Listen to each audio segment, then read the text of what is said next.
Olá, queridos alunos e alunas da Escola Rui Barbosa, turmas do primeiro ano.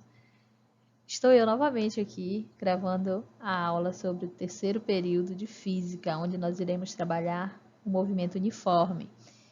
Espero ajudá-los no entendimento, desse movimento e façam a atividade proposta, assistam a aula e façam a atividade proposta aí no final do material, tá bom? Vamos lá, sucesso!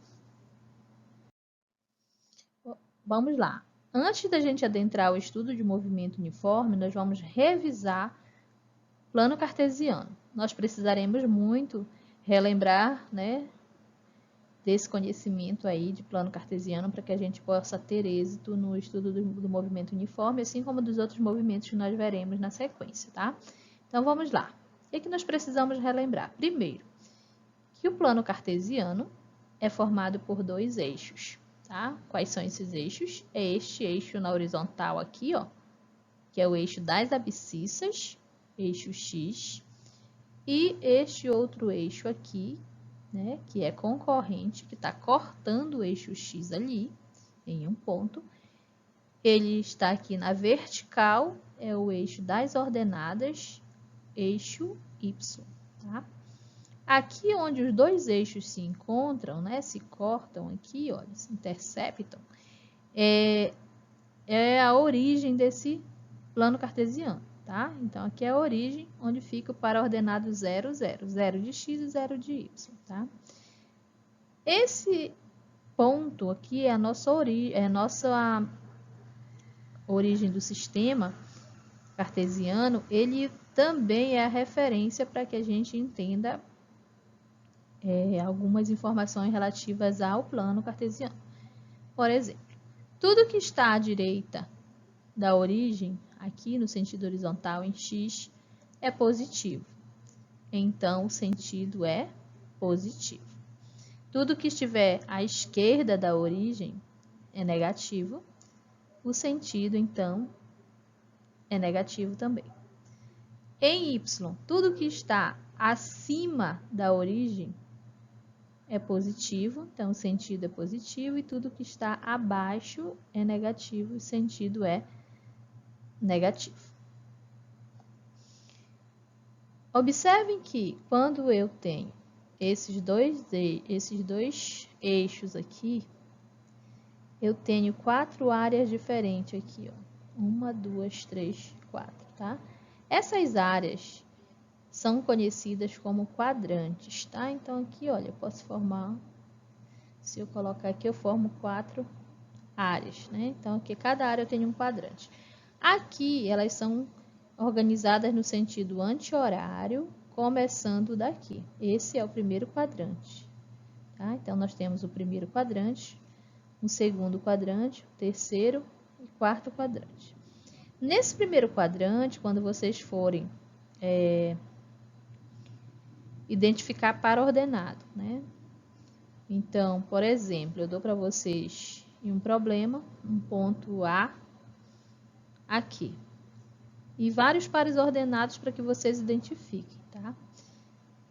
O par ordenado que vai representar o ponto A serão os valores de x e y positivo, porque olha aqui, tanto o x quanto o y aqui nesse quadrante são positivos. Então, vai ficar, vamos trabalhar com sinais, aqui vai ficar mais e mais. Mais para x, mais para y. No segundo quadrante, eu já tenho valores negativos para x, então ficaria menos, positivo para y, mais. Terceiro quadrante, tanto o x quanto o y são negativos, então ficaria menos e menos. E no quarto e último quadrante, nós temos valores positivos de x, mais x, valores negativos de y, menos y. Então, é interessante que a gente faça essa abordagem para que vocês lembrem do que a gente já estudou lá nas séries anteriores, tá bom? Nos anos anteriores. Vamos para o primeiro exemplo aqui. Exemplo 1. Por meio de pares ordenados x, y, determine as posições dos pontos O, A, B, C, D, E, F, E, H, G e H, no plano definido pelos eixos cartesianos ortogonais OX e OY de origem zero. Cada divisão do quadriculado representa 1 metro. vamos às representações dos pares ordenados x, y, onde o O, o A e o B são nossos, nós vamos representar, e os demais pontos de vocês, certo? Então, vamos lá. Vamos à resolução. Temos aqui o sistema, né? Plano cartesiano aqui já com seus pontos distribuídos aqui. E nós temos a informação de que tanto y quanto x está em metro, né? Mas aqui abaixo está dizendo, olha, quanto vale x, que é nesse sentido, vale 1 metro, e y também vale 1 metro. Então, a gente vai contar 1 metro tanto para valores de x quanto para valores de y. Tem situações que mudam, tá? O valor de x é 1, de y é outro, e aí a gente tem que ter cuidado nessas situações, né? Trabalhando com escala, geralmente muda. Então, aqui nós temos, olha, para ordenado x, y, tá? Então, sempre a gente começa pelo x, tá? Depois a gente vai ver o valor de y, devido a essa ordem aqui, que é x, y, tá? Aqui no ponto O, nós temos a origem do sistema, logo, o para ordenado é 0 de x e 0 de y, como eu comentei anteriormente. O ponto A está aqui em cima, né? Então, eu venho ver quantas unidades esse ponto está distante de A, de 0 no sentido horizontal. Então, eu conto aqui, olha, 1, 2, 3, 4. Coloco 4 lá. Aí, vou ver quantas unidades ele está acima da origem, né? Então, aqui 1, 2, 3, 3. Então, aqui o para ordenado é 4 de x e 3 de y. Ponto B, está bem aqui, ó. Ponto B, né? Como ele está sobre o eixo x, o valor de y vai ser 0, tá? Mas aí eu preciso achar primeiro o valor de x para depois colocar o valor de y. Então, parte daqui, ó. 1, 2, 3, 4, 5, 6, 7 e 8. Então, 8 de x e 0 de y. Toda vez que tiver um ponto sobre o eixo x, o valor de y será 0, tá? Então, aqui no ponto E, o valor de x também será, de y será 0. Vocês vão procurar só o valor de x, né? A quantas unidades ele está distante daqui do eixo 0. E o y será 0 porque esse ponto está sobre o eixo x.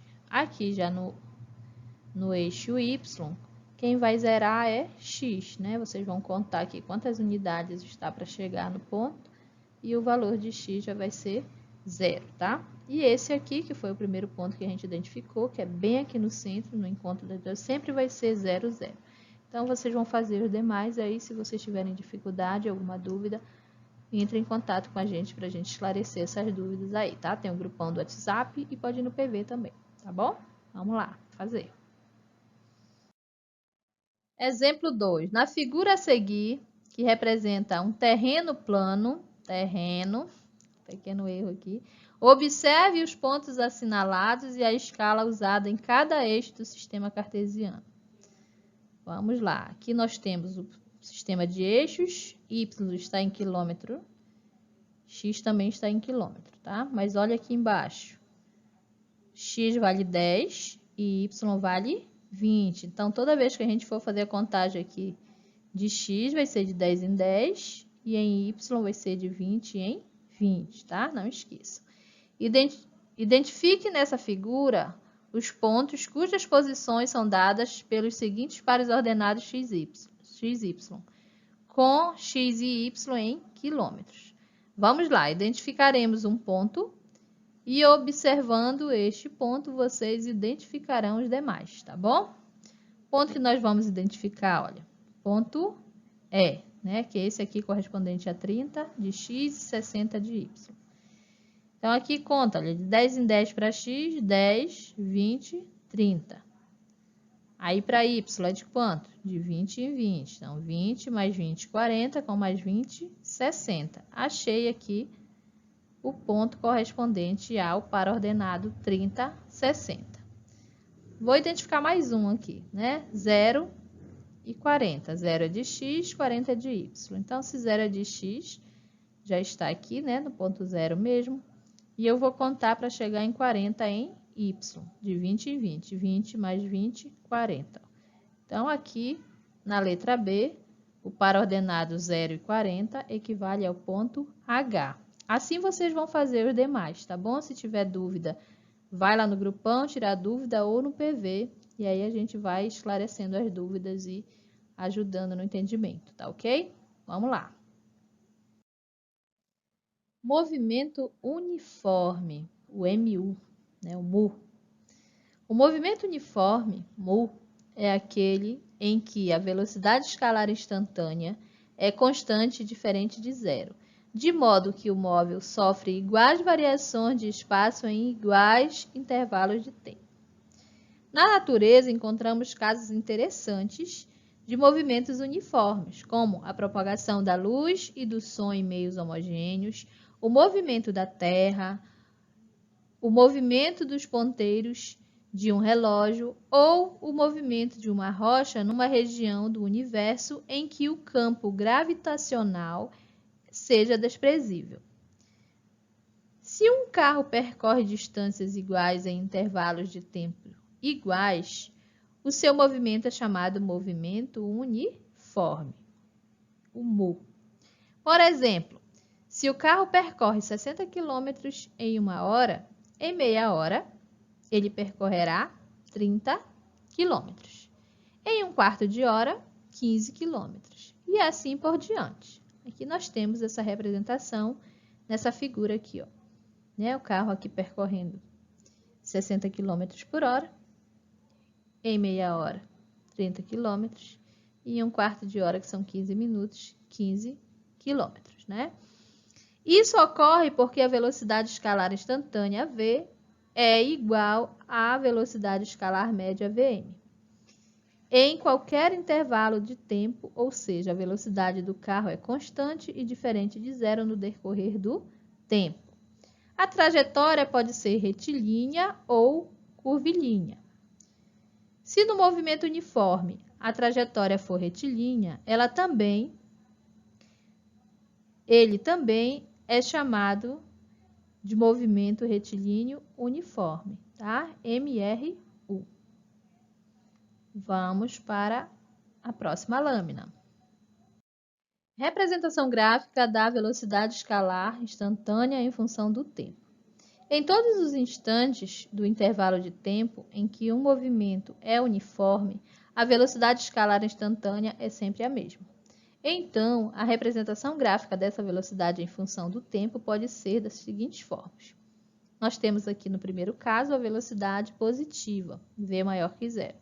Então, quando a velocidade é positiva, o móvel ele está no sentido positivo, né? Por isso a necessidade do estudo lá do sistema de eixos cartesianos, tá?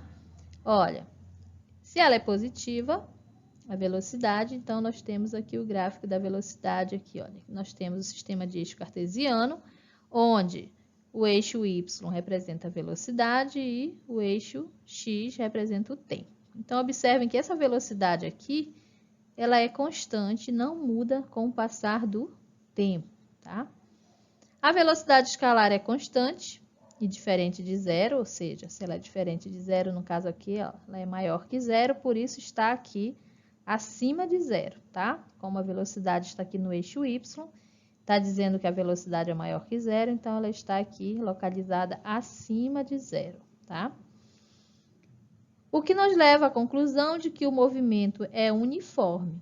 A velocidade escalar é positiva, está aqui acima de zero, e por isso concluímos que o movimento se dá no sentido da trajetória e o movimento é progressivo, tá? Então, aqui é um movimento progressivo quando está no sentido da trajetória. Aqui faltou um pedacinho do texto. No segundo caso, a velocidade negativa, onde v é menor que zero, porque o carro o sentido da trajetória é à direita, o carro está vindo da direita para a esquerda, né? Se a velocidade é negativa e ela está sendo representada aqui no eixo y, né? No eixo das ordenadas, ó. Se é negativo, o sentido é negativo, então está abaixo de zero aqui, ó, tá? A velocidade escalar é constante e diferente de zero, né? Porque é menor que zero. Então, portanto, o movimento é uniforme. A velocidade escalar é negativa, então o movimento se dá em sentido contrário ao da trajetória. Logo, é um movimento retrógrado, tá? No mesmo sentido da trajetória, o movimento é progressivo. No sentido contrário da trajetória, o movimento é retrógrado. Nota: no repouso, a velocidade escalar é constante e igual a zero. Nesse caso, a representação gráfica da velocidade escalar em função do tempo é aqui zero. Ó. Observe que nós temos aqui o gráfico que está representado em rosa, lilás, sei lá, sobre o eixo t do tempo aqui, né? Então, ela é constante. Nesse caso, a representação gráfica da velocidade escalar, ela é zero. Constante igual a zero, tá bom? Então, olha, fiquem atentos, tá? Quando a velocidade é maior que zero, o gráfico fica acima do eixo das abscissas. Quando é menor que zero, abaixo. Quando é igual a zero, bem sobre o eixo mesmo, tá bom? Fiquem atentos.